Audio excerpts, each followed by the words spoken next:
안녕하세요, 여러분. 오늘은 할머니의 조각보 이야기를 들고 왔습니다. 역시 여러분도 아시겠지만 패트리샤 폴라코 선생님이 글도 쓰고 그림도 그리셨어요. 그리고 이지유 선생님이 옮겨주셨고요. 출판사는 미래 아이입니다.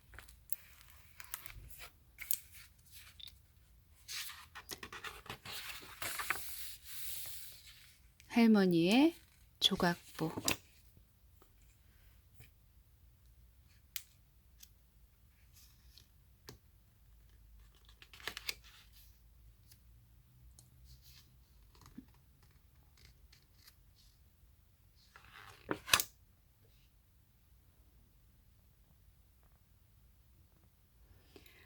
안나 증조 할머니가 처음 미국에 오셨을 때 증조 할머니는 두꺼운 코트와 농장에서 일할 때 신던 커다란 신발을 신고 계셨어요.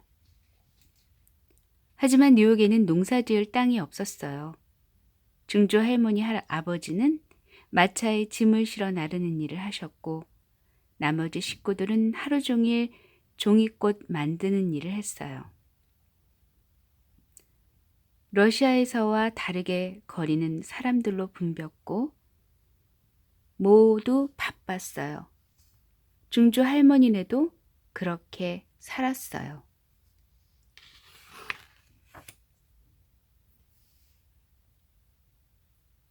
안나 증조 할머니는 학교에 가게 되었어요. 친구들이 하는 말이 꼭 얕은 물살이 조약돌을 훑고 지나가는 소리처럼 들렸어요. 쉬, 쉬, 쉬. 6달쯤 지나자 증조 할머니도 영어를 할 줄 알게 되었어요. 그래서 영어를 못하는 부모님의 입과 귀가 되어드렸죠.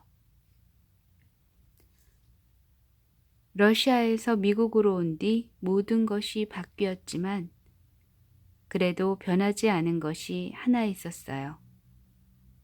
안나 증조 할머니가 입고 있던 옷과 머리에 쓰는 바부슈카였죠. 증조 할머니는 춤을 출 때면 바부슈카를 치켜들고 나풀거리기를 좋아했어요.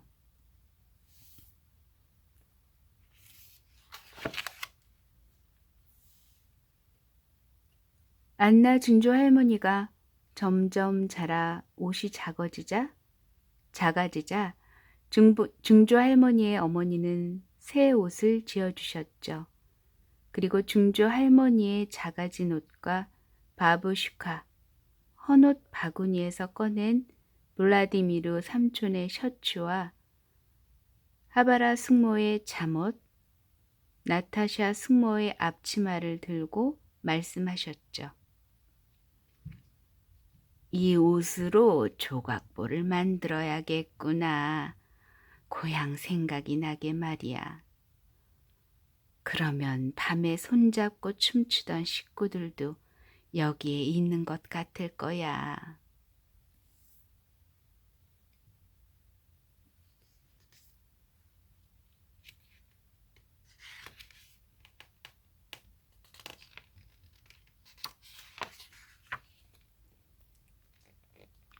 이웃에 사는 아주머니들이 증조 할머니 집에 모였어요.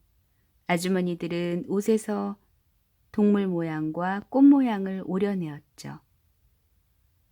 안나 증조 할머니는 바늘귀에 실을 깨워주셨죠. 조각보 가장자리는 증조 할머니가 쓰던 바부슈카로 마무리 지었어요.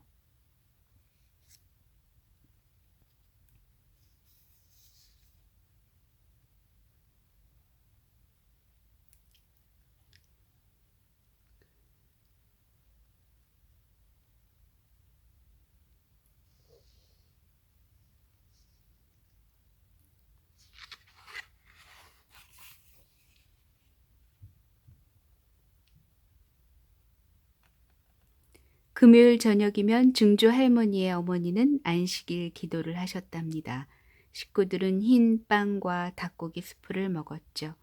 식탁에는 바로 그 조각보가 쓰여져 있었어요.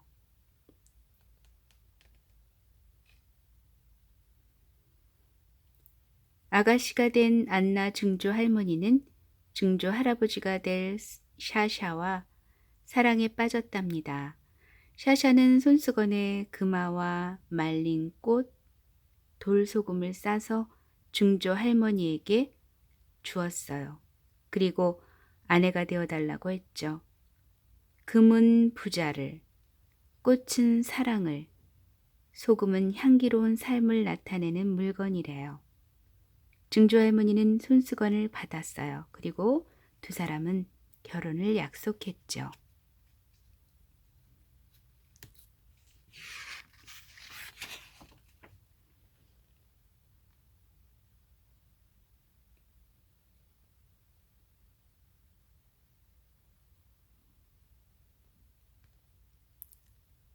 두 사람이 결혼하던 날 조각보는 신랑 신부를 씌워주는 천막이 되었어요. 두 사람은 서로를 사랑하고 이해하겠노라고 약속했죠. 결혼식이 끝난 뒤 결혼식에 온 여자들과 남자들은 따로따로 축하 잔치를 열었어요. 여기서 보면요. 유태인의 결혼식에 쓰이는 후파를 말한다고 하네요. 조각보가 그 천막으로 쓰였다고 했는데 그 천막이 후파래요. 4개의 장대 기둥이 받치고 있다고 하네요.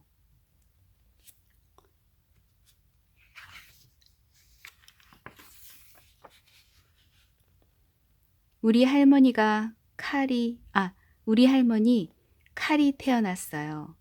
안나 증조 할머니는 조각보로 아기를 따뜻하게 감싸 안으며 이 세상에 온 것을 축하해 주셨죠.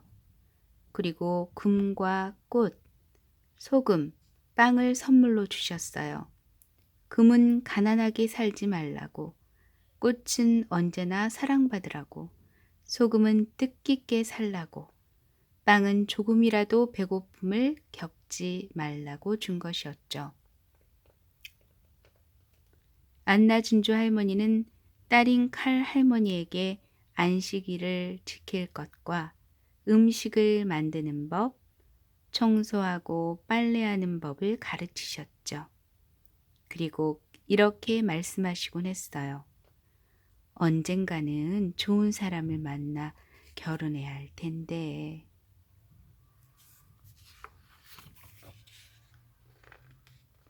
조각보가 다시 결혼식 천막으로 쓰일 날이 왔어요.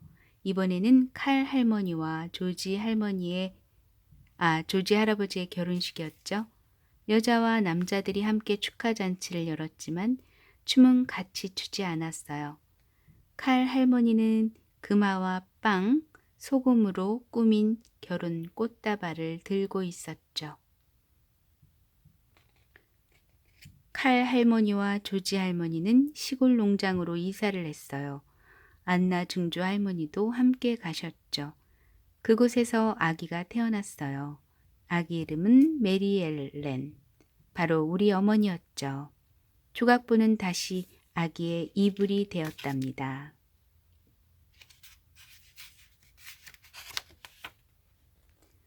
어머니는 안나 증조 할머니를 귀부인 할머니라고 불렀어요. 증조 할머니는 나이가 너무 많아 아프실 때가 많았어요. 그래서 조각보로 무릎을 따뜻하게 덮고 계셨죠. 안나 증조 할머니 98번째 생신날, 식구들은 건포도와 과일 젤리가 듬뿍 든 쿨리치 케이크를 먹었답니다. 증조 할머니가 러시아에서 드시던 것이었죠.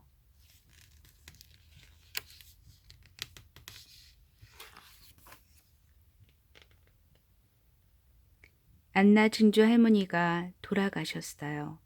우리 어머니 메리 엘렌은 아가씨가 되었죠.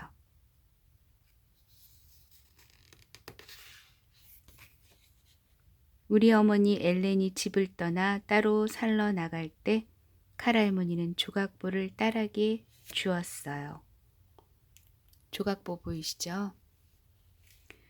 우리 어머니 엘렌도 그 조각보 아래에서 결혼식을 올렸답니다. 처음으로 유태인이 아닌 사람들이 결혼식에 왔어요. 우리 어머니는 할머니가 입던 드레스를 입지는 않았지만 금과 빵과 소금으로 꾸민 꽃다발을 들고 있었답니다.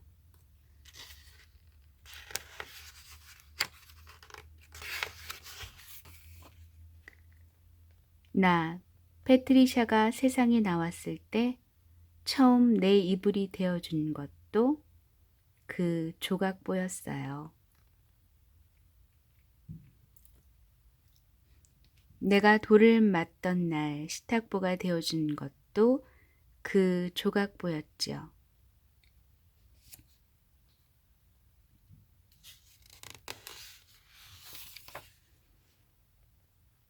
나는 밤마다 조각보에 있는 동물 모양을 손가락으로 따라 그리다가 잠이 들곤 했어요. 죄송합니다. 그러면 어머니는 그 조각보 이야기를 해주셨죠. 말은 누구 옷소매로 만들어졌는지, 닭은 누구 앞치마로 만들어졌는지, 또 꽃은 누구 치마를 우려 만든 것인지, 그리고 누구 바부시카가 조각보의 가장자리가 되었는지를 말이에요. 조각보는 내가 투놀이를 할 때 망토가 되었어요. 때로는 텐트가 되기도 했죠. 그럴 때 나는 꼭 아마존 정글에 있는 것 같았어요.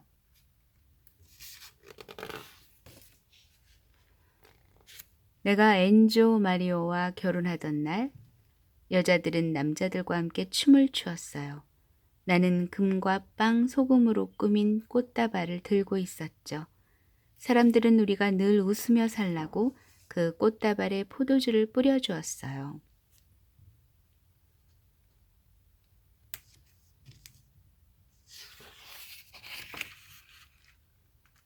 내가 20년 전에 트레시를 낳을 때 그 아이를 처음으로 감싼 이불도 이 조각보였어요. 언젠가 트레시도 집을 떠나게 되겠죠? 그날이 오면 이 조각보도 내 딸을 따라가게 될 거예요. 정말 대단합니다, 여러분. 네.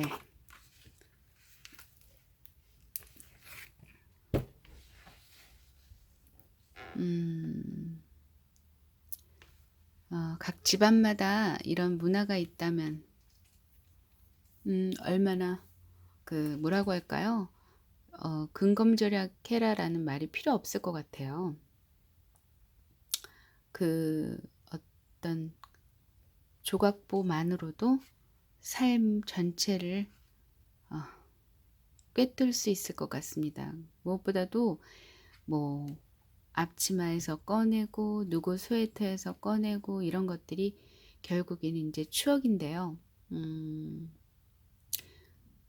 우리 젊은 친구들도 결혼 시스템, 결혼 문화를 좀 새롭게 디자인하고 그리고 창출할 수 있는 그런 멋진 젊은이들이 많이 나왔으면 좋겠어요. 아직도 결혼식장에서 결혼을 하시는 분들이 계시는 분도 있겠죠. 또 효리 같은 경우는, 이효리 같은 경우는 스몰 웨딩이라고 하지만 사실은 스몰 웨딩이라고 하기에는 뭔가 좀 그 뒤에 비용으로 따지면 어마어마하더라고요. 근데 이제 그거야 효리 씨가 능력이 있으니까 그렇다 치고요. 자기의 상황과 능력에 맞게 근검절약, 검소하게 그렇게 웨딩을 치를 수 있는 때가 조만간 오리라 믿어 의심치 않습니다. 코로나 덕분에 더더욱 그러지 않을까 싶은데요. 여러분 오늘도 이 할머니 조각보 보시고 어떠셨는지 궁금합니다.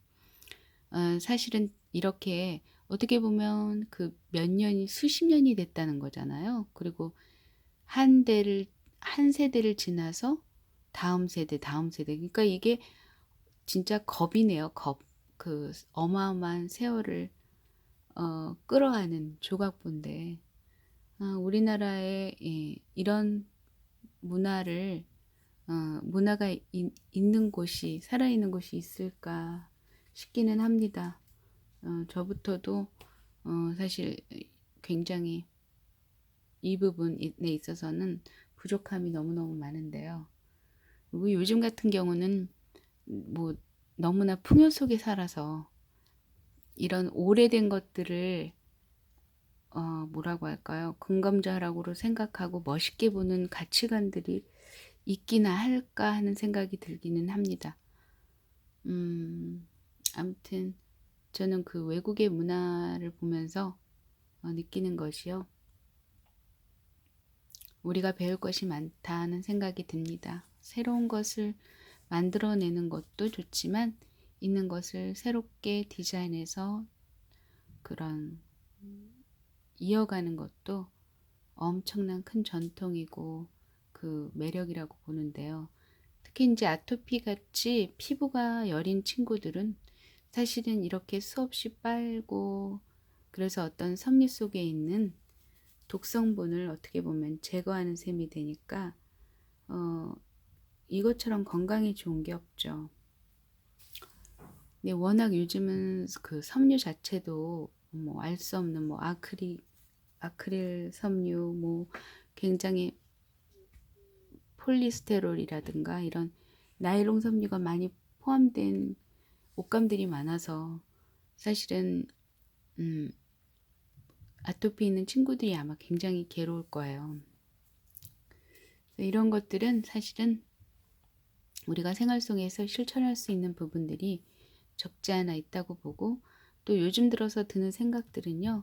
그 옷을 하나를 사더라도 좀 투자를 해서 사야겠다. 그래서 1, 2년 입고 버릴 옷이 아니라 내가 입고 내가 나이 들어서 저 세상에 갔을 때 우리 딸아이가 입을 수 있는 옷 정도는 이제는 앞으로 그런 옷을 사야 되지 않을까 하는 그런 생각도 들기는 하더라고요.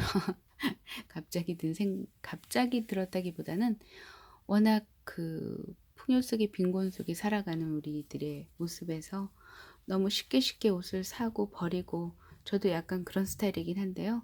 그래서 이제 반성의 의미에서 그래서 옷을 좀 신중하게 사고 입어야겠다는 생각이 듭니다. 그래서 여러분도 오늘 행복하시고요. 오늘 날이 약간 가을비가 내리고 있어서 내일은 분명히 날씨가 엄청 쌀쌀할 것 같아요. 그래서 감기 조심하시고요. 그리고 얇은 옷을 여러 개 입으셔서 그 온도를 조절할 수 있는 방법을 찾으시면 좋겠습니다. 그냥 막 두꺼운 거 옷 하나 딱 입으면 정말 곤란하잖아요. 근데 이제 얇은 건 여러 개 입다 보면 더우면은 이제 조금씩 그걸 조절해서 벗기도 하고 입기도 하면 되니까요. 그래서 뭐 따뜻하게 입으시고 환절기 조심하시고 감기 조심하시고 건강하세요. 감사합니다.